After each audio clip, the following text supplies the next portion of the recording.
Okay, if you're building any kind of brand online, you need to hear this. We're kicking off a series that's, well, it's all about one big thing: how to finally break free from the algorithm. This is the whole game right here. If you only remember one thing from this, let it be this. To build a business that can actually last, you have to stop renting your audience from social media and start owning it. No, seriously, take a second and actually think about this. If your account just poof disappeared right now, would your connection to your entire community just vanish? For most of us, the answer is a pretty scary yes. And that right there, that fear, it leads us straight into the core problem, something I call the platform prison.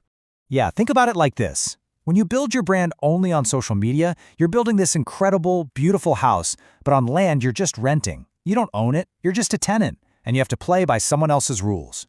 And who's your landlord in this scenario? The algorithm. And it is the most unpredictable landlord you could ever imagine. It can change the rules overnight, slash your reach, which is basically like raising the rent, or, hey, even evict you completely with zero warning. You have absolutely no control. So that really sets up the big difference, right? The massive difference between a rented and an owned audience. Okay, this slide is so important because it completely flips how we think about value. On one side, you've got 100,000 followers. That looks amazing, right? But that's a rented audience. The algorithm might decide to show your post to, maybe 2% of them on a good day?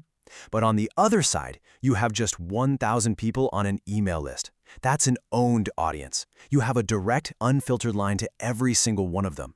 That is where the real power is. So the big question is, how do you actually get people to move from that rented space over to your owned list? Well, you don't trick them. You earn their trust with something called the ethical bribe. Now, this isn't some shady marketing trick. It's a totally fair and honest value exchange. You offer something so genuinely helpful, like a killer guide, a checklist that saves them time, a template they can actually use, that they are more than happy to give you their email for it. All right, so here's your homework, your first move. Step 1, just start thinking, what's one super valuable ethical bribe you could create for your people? And for step 2, how you actually get it to them, well, you're gonna have to follow for part 2, because that's exactly what we're covering. So seriously, make sure you follow along for part 2. We are going to dive into an SMS strategy that doesn't annoy people. Trust me, it's a game changer and you are not gonna wanna miss it.